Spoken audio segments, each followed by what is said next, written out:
Vamos a darle la bienvenida al querido Franco Schnittmann, médico oncólogo radiante de Uniter. Un aplauso grande, querido doctor. Gracias por venir, Doc. ¿Cómo anda? ¿Bien? Muy bien, muy bien. Se vino acá al piso y mirá, te pusieron escenografía propia y el todo. río atrás. ¡Ay! ¿Cómo están los muchachos? Bueno, estuviste hablando un poquito con Sergio fuera de cámaras, el tema del cáncer de endometrio, el tema de la radioterapia y Sí. bueno, justamente sus distinciones para no confundir con qué tema era, Sergio. Con el cáncer de cuello de útero. Por ejemplo. Muy bien. En ese Muy caso. buena diferenciación que hay que hacer. Claro. El cáncer de endometrio es un cáncer de útero. El útero, yo le digo siempre a las pacientes para ubicarse, el útero es como una pera que la dan vuelta, sáquenla en el cavito, el orificio es el cervix. Entonces, el cáncer de cuello de útero es diríamos de la parte del útero que la más prominente de abajo, donde sería la pera, la parte donde estaría el cavito, esa. Y la parte del cuerpo, la parte más grande de la fruta, diríamos, ese es el cuerpo del útero, y dentro tiene el endometrio. Ahí es el cáncer de endometrio. Son dos cánceres distintos. En Argentina vemos más comúnmente el cáncer de cuello de útero, que en esa imagen que se está viendo en la pantalla sería el cáncer de cuello de útero, lo de abajo de todo. Y ahí donde está la imagen clara es el cáncer de endometrio. Esas son las dos diferenciaciones. En el resto del mundo más común, mundo desarrollado, lo más común es el cáncer de endometrio, porque tienen una baja incidencia de cáncer de cervix. Pero en Argentina es inverso. ¿Por qué? Es más frecuente el cáncer de cervix por la infección del HPV, por un montón de consecuencias socioeconómicas también perjudiciales para la gente que no pueden acceder a los controles, pero gracias a la implementación de la vacuna, a futuro esperamos que esto se revierta. Causas de cáncer de endometrio que hay que aclararle a la gente porque es importante saber, porque dice, bueno, pero ¿cómo lo puedo prevenir? Bueno, hay causas que no podemos hacer nada, que sería que la menstruación, la menarca, o sea, la primera menstruación vino muy temprano o se retira muy tarde en la edad de la mujer, eso es un factor de riesgo. Que no hayan podido tener embarazos también es un factor de riesgo. Las pacientes que eso sí se puede prevenir es la obesidad, el síndrome metabólico, que es un síndrome de hipertensión, de dislipemia, que genera que las pacientes también tengan más predisposición al cáncer de endometrio, y la diabetes no controlada también. Entonces, esos factores tienen que estar bien controlados en la población para disminuir el riesgo.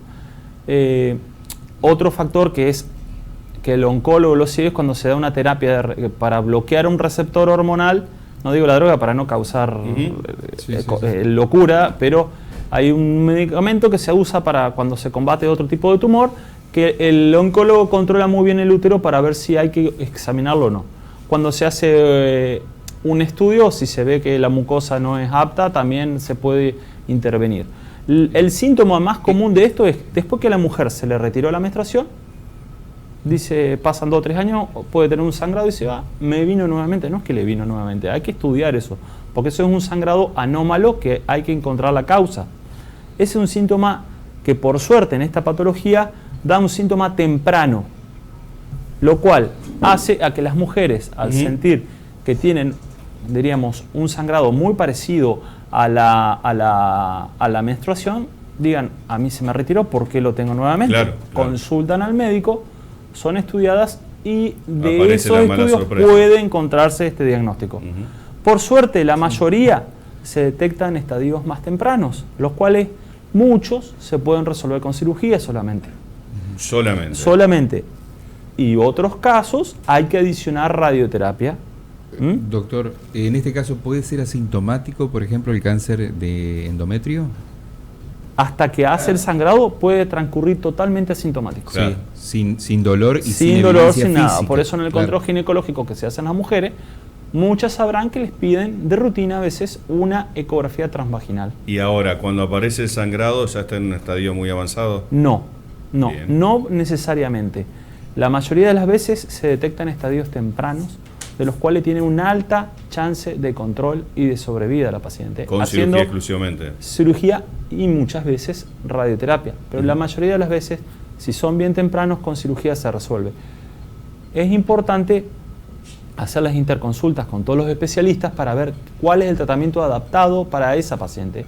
Porque ya está todo protocolizado, es muy amplia la variedad de indicaciones terapéuticas y a veces no solamente alcanza la cirugía, sino una braquiterapia que es radioterapia interna, o radioterapia externa con técnica MRT, que es lo aconsejado, que es la menos tóxica y que demostró que tiene menos toxicidad que la otra técnica y genera un alto control local en la pelvis de la paciente para que no aparezca en un ganglio o nuevamente la enfermedad, y darle un control local excelente para tener a futuro una sobrevida adecuada. ¿La braquiterapia, por ejemplo, es recomendable? Braquiterapia sí, es una de las principales indicaciones en estadios muy tempranos cuando requieren la adición de un tratamiento ayudante como la radioterapia.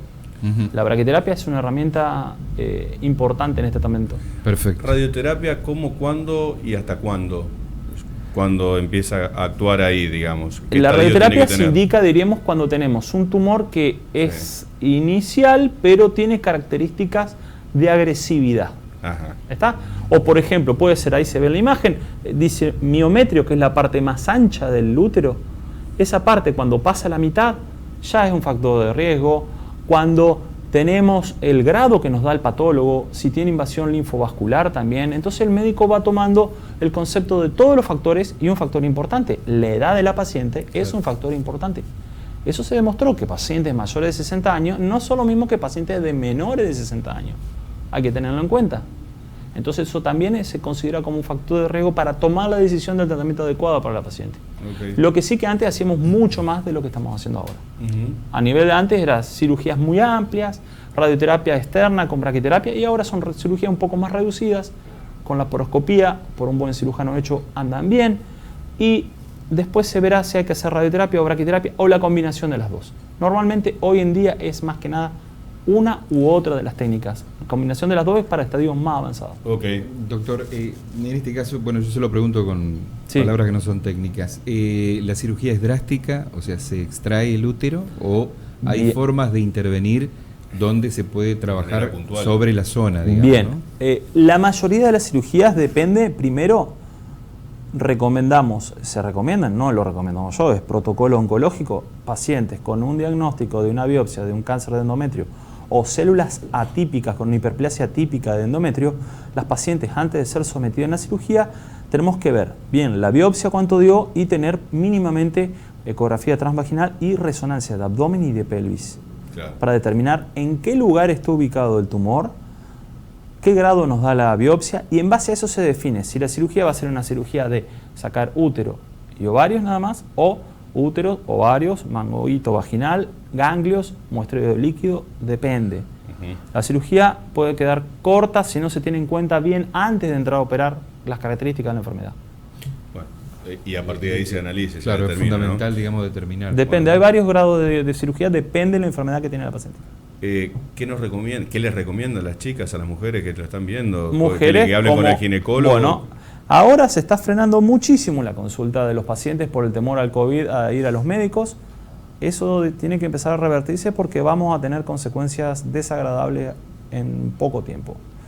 Entonces, las mujeres que tienen que hacer sus controles médicos, que están controlando una enfermedad, no dejen de concurrir al médico, saquen turno con todos los protocolos de cuidado y higiene, tienen que controlarse y ver que sus patologías estén controladas. Bien.